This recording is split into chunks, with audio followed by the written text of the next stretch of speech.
Welcome back to another episode of the Evo 6 STI Killer presented by Koyo Rad. Today we are fixing up some odds and ends.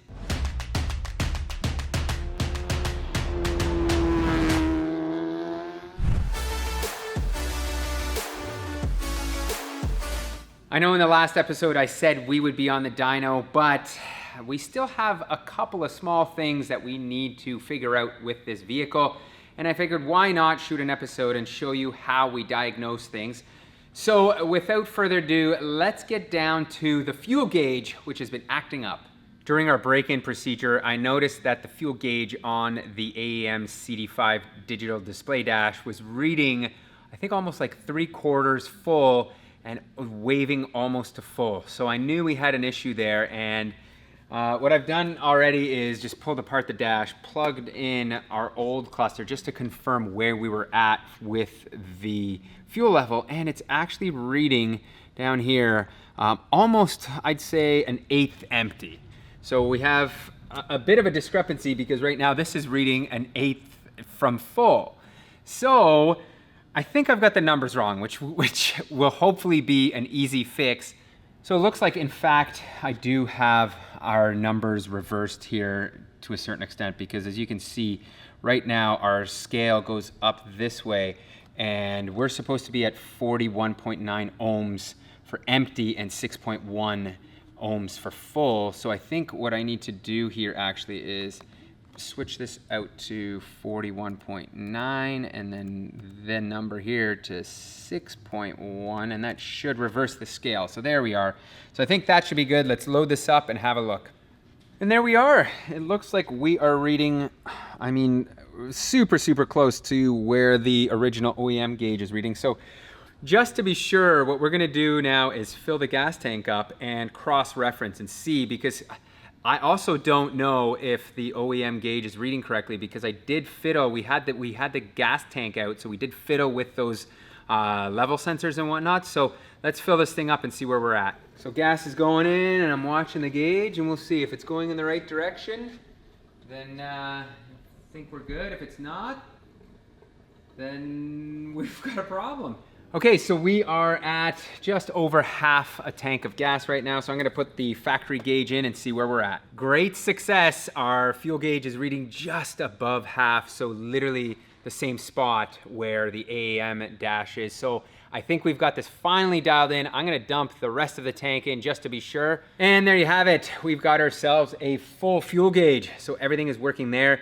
What is not working is ABS. So we do have an ABS fault somewhere, and I'm gonna get to that in 1 second. However, I do have one other quick thing to fix, and that is our AEM boost gauge isn't reading correctly. So when we were on that drive on the engine braking, Dave was telling me we were at 10 PSI, and what I saw was like 15 to 20 PSI. So there's certainly a discrepancy, and I think what's happened there is I have a wiring issue. Well, I've dug deep into my rat's nest of wiring behind the radio here and realized that we do have a constant power source. That we do have.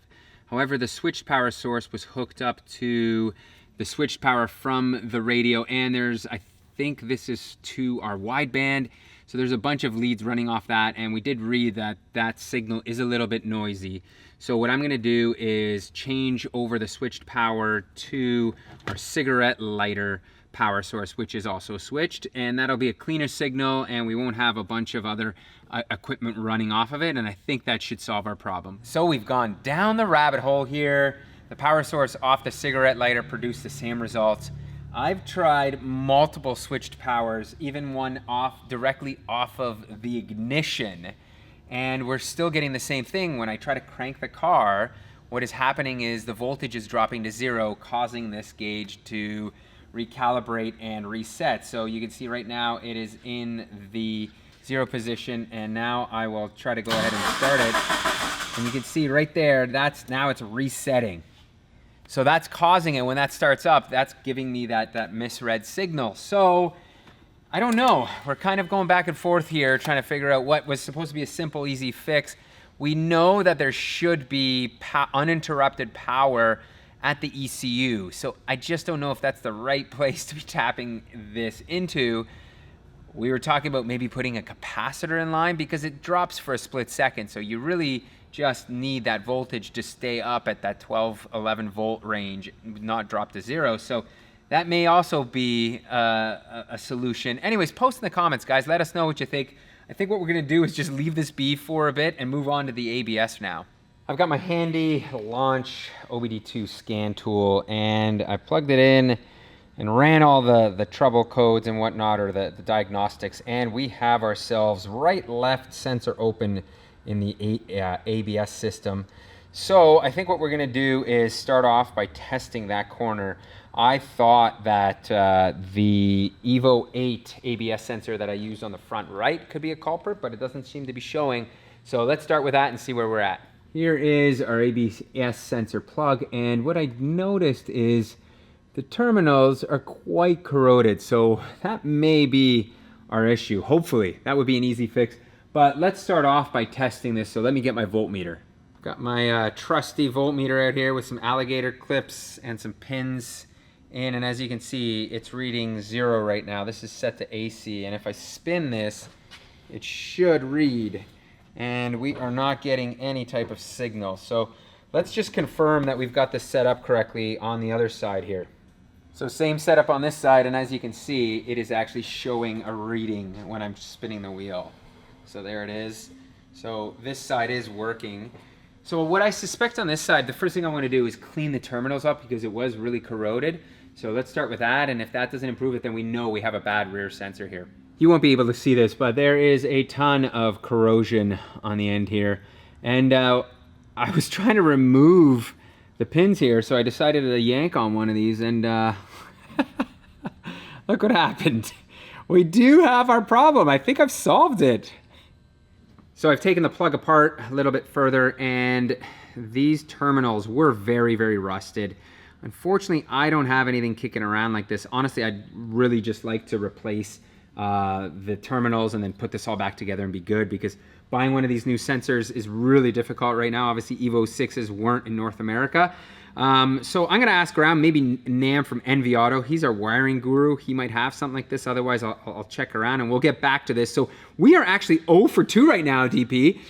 We don't have the boost gauge fixed. We don't have the ABS sensor fixed. So hopefully the next thing we work on works out. While we're waiting for some ABS parts, we are going to do the power steering. And we've kind of gone back and forth trying to figure out what the issue is with the whining. And we've bled it properly, as I mentioned in a video before.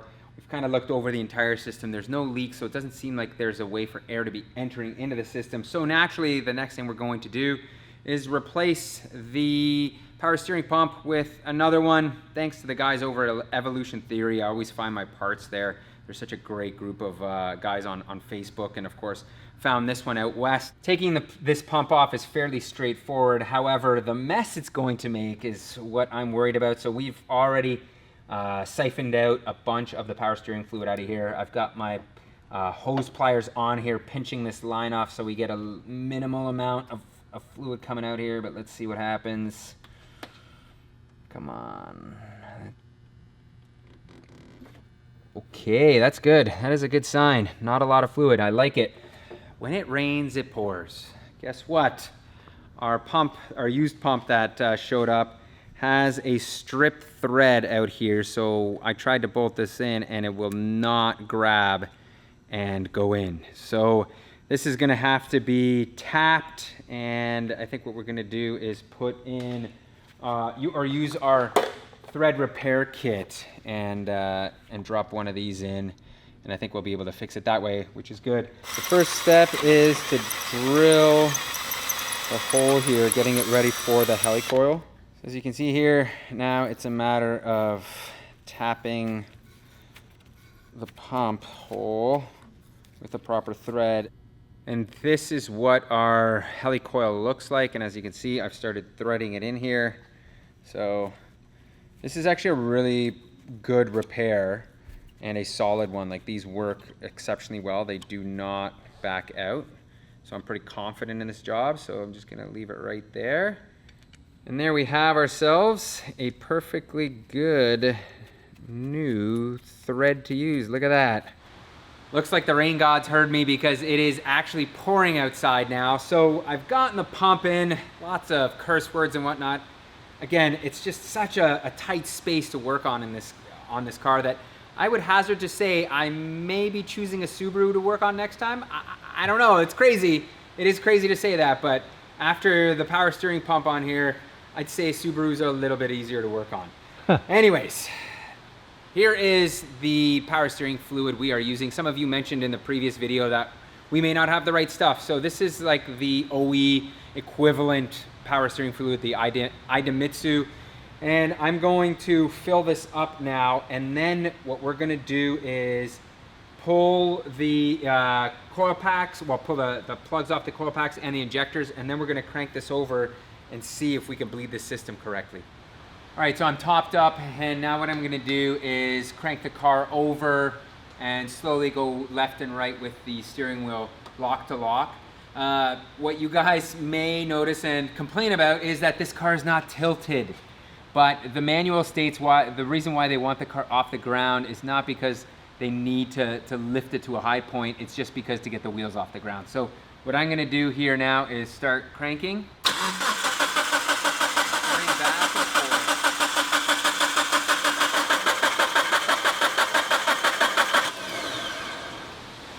Okay, so we have now done that about 4 times, and as you can see, there's not a lot of air coming. So we say that, we will say that the system is now officially bled. So it's time to start this thing, but before we do start it, I just got our ABS sensors in, so I wanna hook those up before we fire this thing up.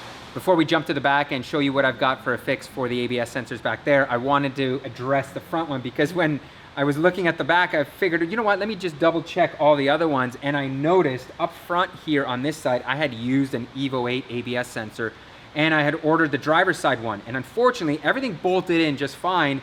However, the magnet, the way it was clocked this way. So when the ring would pass, there was no way it was gonna get a proper reading. And then I looked on the other side and I thought, you know what, if I order the passenger side one for the driver's side, it looks like it'll clock it the right way like this, then when the ring passes, it's gonna read correctly. However, it wouldn't fit up in there. It was just rubbing up here. So what I did is I just took, you can see on this one here, there's a piece of plastic right here that I shaved off of this one, and now it'll fit in. It's like super tight like that, but it fits in. So let's bolt this in, and now we can move on to the rear. In an effort to get this car up and running as quickly as possible, I could not source a ABS sensor for an Evo 6. I actually ordered one through eBay. It is on its way. I don't know when it's gonna arrive. So what I've done right now is went to WorldPack, and within 2 days I have ABS sensors left and right for an Evo 8. So we're back to this Evo 8 thing. And I'm pretty confident that this Evo 8 one is going to work. However, removing this one is another story. I already snapped the head off of the bolt. It is so rotten in there that it's gonna take a lot of brute force and it might take some heat. So my first attempt here is going to be to rotate it out, and so far I am failing. Got these channel lock pliers and it's not moving anything at all. Doesn't help that we pour 15'd everything too, so yeah, it's not moving. So I think what I'm gonna do is bust out the hammer and the chisel here now. Oh, it is starting to come up. So that is a good sign. Now I just don't know if that's just the metal peeling back up here, or we actually have some type of lifting happening, but I'm just gonna keep hammering away here in hopes of like trying to get this to come up a little bit. Oh no, this is what I was worried about. Too. Oh no. That is not good. This means we are going to have to probably take this whole hub off now. First of all, sorry you guys can't see what's going on here, but I can barely see in here, so trying to get the camera in is really, really difficult. But now I am on to the drilling method. Punching out did not work. We actually took some of these control arms off, moved this out as far as it can go. And now what I'm gonna do is try to drill through the whole thing in hopes of like allowing a little bit of play in there, and maybe I can crack it out that way. So There's a magnet in there as well, so it's pretty soft and it should allow me to like just go through it. Wow. Yeah, there it goes. I'm slowly making a hole. Still no movement. Wow, that thing is seized in there so badly. That's kind of incredible. I knew it would come to this, having to remove the entire hub to get this damn thing out. This is what usually happens. What you would think is a 10-minute job to replace a sensor now turns into 2 to 3 hours. And I am doing a lot of complaining because I am frustrated. Nevertheless, this should be somewhat easy now. What we've got to do is I'm going to take, I think, a punch and a hammer and just start smashing it this way, and this should eventually now pop out of here. Oh yeah, it's coming out. It's all falling apart, but there it goes.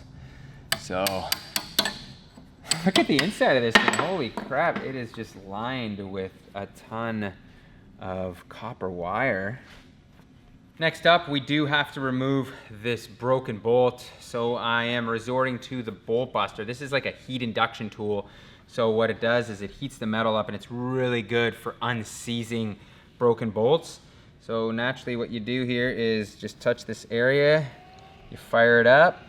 So my plan was to get the vice grips on what's little left of the bolt stud there, but I can't even grab it. So I think what I'm gonna resort to is cutting a groove in here, and maybe we can try to move it with a flathead screwdriver. Oh man, this is not working. I was really hoping cutting a groove in it would get this thing to move, but it's not. This thing is seized in here. Looks like I'm gonna have to drill it out, which I was really hoping not to do. These drill bits, broken drill bits, are a sign of defeat. Nothing is going right today, oh my goodness. And I am giving up on trying to drill out this bolt, because those drill bits broken in there, it's just gonna be a nightmare. And actually, if you guys have any suggestions as to how to do this properly, because normally what we would do is put this in our drill press and then come down on it straight and slow and perfect, but because of this situation where you've got deflection in your drill, it's just not working well. So if you know, if you have any suggestions, post in the comments. What I'm gonna do is put this back in, and a little bit of silicone and a zip tie is gonna hold this sensor in just fine. So that's what it's gonna have to be. Everything is back together, and on the bright side, we now know that you can use Evo 8 rear ABS sensors here, because they're actually a perfect fit. And as I said, a zip tie and some silicone is holding this side in. So now let's go back up. Let's log into the digital dash and use the computer, and then we can see if we actually have any more error codes. Thank the stars. Looks like everything is good. Our ABS, after scanning it, says normal, and the ABS light is off the dash. So there's one last thing left to do. And I spoke to Jason over at Link, and I said, hey, can I wire in that AAM True boost gauge, the switched power source, onto the ECU, because it doesn't actually lose power when you're triggering the start? And he said, yes, you can do that. So that's the last thing we're gonna do, and then we're gonna wrap this bad boy up. All right, guys, well, we have run into a slight technical issue here. Somehow the microphone was not working, so I'm just gonna summarize what's going on here. And that is that we have fixed our boost gauge issue. So it is actually working. So wiring it into the ECU, as Jason from Link said was okay, did in fact work. So it is all good there. And as a bonus, guess what? The power steering pump replacement actually worked. So we have no more whining power steering, which means this one is officially a wrap. Thanks for watching, guys, and we will be back very soon with this car on the dyno. Look at how it looks a little oily around here, PT. I know, I did notice that. Is it maybe a bad seal? Oh yeah, I think so. Oh, see the O-ring's actually kind of falling off here. You know why? Because I think I put the O-ring on there because it was leaking so bad after startup. So. Okay.